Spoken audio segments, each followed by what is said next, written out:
സുചേട്ടന് എനിക്കൊരു 10-30 വർഷത്തെ ബന്ധമാണ്. ഇന്നും ഇന്നലെയുള്ള ബന്ധമല്ല. ഒരു 95 ആ കാലഘട്ടങ്ങളിലെ അറിയുന്ന എൻ്റെ ഒരു ജ്യേഷ്ഠ സഹോദരങ്ങളെ പോലെ കാണുന്ന, പരസ്പരം കാണുന്ന, ആർട്ടിസ്റ്റിലുപരി കാണുന്ന ഒരു ജ്യേഷ്ഠ സഹോദരനാണ്.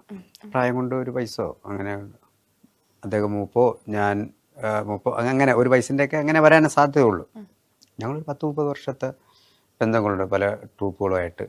ഈ പ്രോഗ്രാം കഴിഞ്ഞിട്ട് ഞങ്ങൾ രാത്രിയൊക്കെ വരുന്ന കാപ്പി കുടിക്കാനും അങ്ങനെയൊക്കെ വരുന്നതൊക്കെ ഒരു സ്ഥലത്ത് തന്നെ ആയിരിക്കും എല്ലാവരും പരസ്പരം. എന്നാലും ഒരു ആഴ്ചയിലൊരിക്കൽ അല്ലെങ്കിൽ ഒരു ദിവസം വന്ന് ഇപ്പോഴുള്ള പ്രോഗ്രാം കൂടെ അന്ന് എല്ലാ ട്രൂപ്പിനും നിറയെ പ്രോഗ്രാം ഉള്ള സമയത്ത് എല്ലാവരും പ്രോഗ്രാം കഴിഞ്ഞിട്ട് വന്ന് ഇറങ്ങുന്ന ഒരു സ്ഥലത്തൊക്കെ ആയിരിക്കും.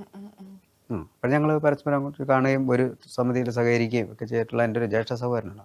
നല്ലൊരു കലാകാരനും ഒരു കൂടപ്പിറപ്പ് പോലെ കണ്ട ഒരാളൊക്കെ നമ്മളുടെ ഇടയിൽ നിന്ന് പോകുന്നത് ഉള്ളിൽ വിഷമം തന്നെയാണ്. അത് ഇടയ്ക്കിടയ്ക്ക് എപ്പിസോഡുകളും ഒക്കെ പഴയ എപ്പിസോഡുകളൊക്കെ കാണുന്ന സമയത്ത് വിഷമം, പിന്നെ ഭാവിയിൽ എന്തെങ്കിലുമൊക്കെ ആകാനും ഒക്കെ ഉള്ള ഒരു മനുഷ്യനല്ലേ, വിഷമമുണ്ട്.